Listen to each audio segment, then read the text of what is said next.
পিছলা পড়ে গেছে। আমি পিছে ঘুরে তাকায় দেখছি সাওয়াল আমার মা মা করে ডাকছে। আমি পিছে ঘুরে তাকায় দেখছি সাওয়াল নাই, গর্তে থেকে মা মা করে ডাকছে।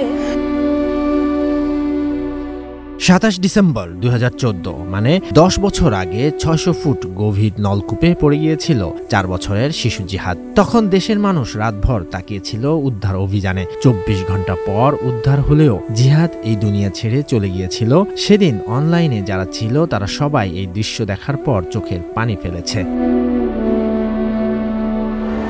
জিহাদ পড়েছিল প্রায় 600 ফুট গভীরে। একই রকম ভাবে 2 বছর বয়সী সাজিদ পড়ে গেল 50 ফুট গভীর পরিত্যক্ত নলকূপে। ছোট্ট সাজিদ পড়ে যাওয়ার পর ভয়ে মা মা করে কেঁদে উঠেছিল।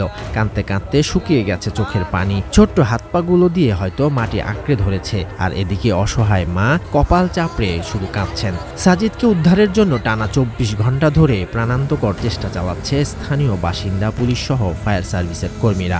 2 সাওয়াল 2 কাকালে তুলিছি, পরে একটা নামাই দিছি, ওকে নামাই দিছি দিয়ে আমি সামনে হেঁটে গেছি। আমার পোলাটা পিছে পিছে যাচ্ছিল, যাতে লাগে পিছলা পড়ে গেছে। আমি পিছে ঘুরে তাকায় দেখছি সাওয়াল আমার মা মা করে ডাকছে। আমি পিছে ঘুরে তাকায় দেখছি সাওয়াল নাই, গর্তে থেকে মা মা করে ডাকছে।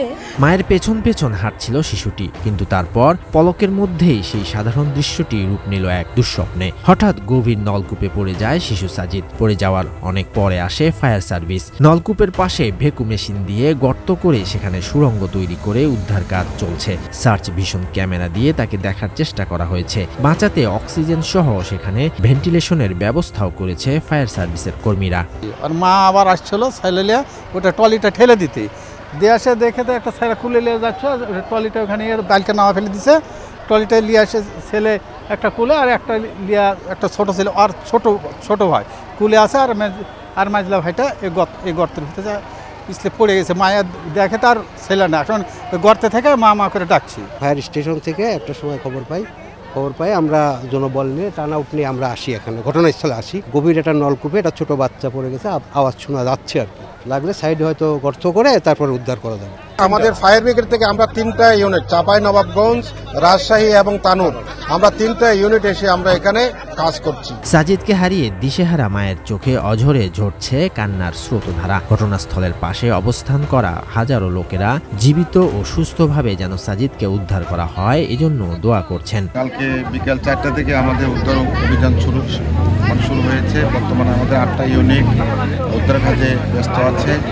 আমরা সবাই জানি যে গত কালকে থেকে এক্সকাভেটরের মাধ্যমে আজকে 1 ঘন্টা 1.5 ঘন্টা আগে এক্সকাভেটরের মাধ্যমে মাটি কাটার কাজ শেষ হয়েছে। এতে 35 ফিট পর্যন্ত মাটি কাটা হয়েছে।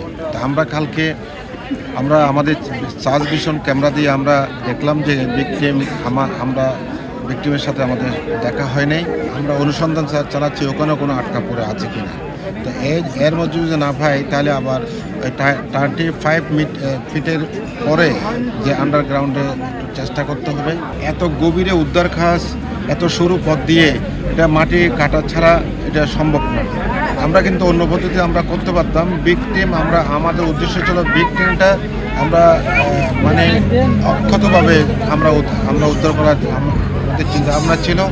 এখন যেহেতু পাওয়া যায় কিনা জানি না, এই 35 ফিটের মধ্যে যদি পাই তাহলে তো ভালো, না হলে আর গভীরে আবার যেতে হবে। প্রযুক্তি বেড়েছে, বাজেট বেড়েছে, লোকবল বেড়েছে।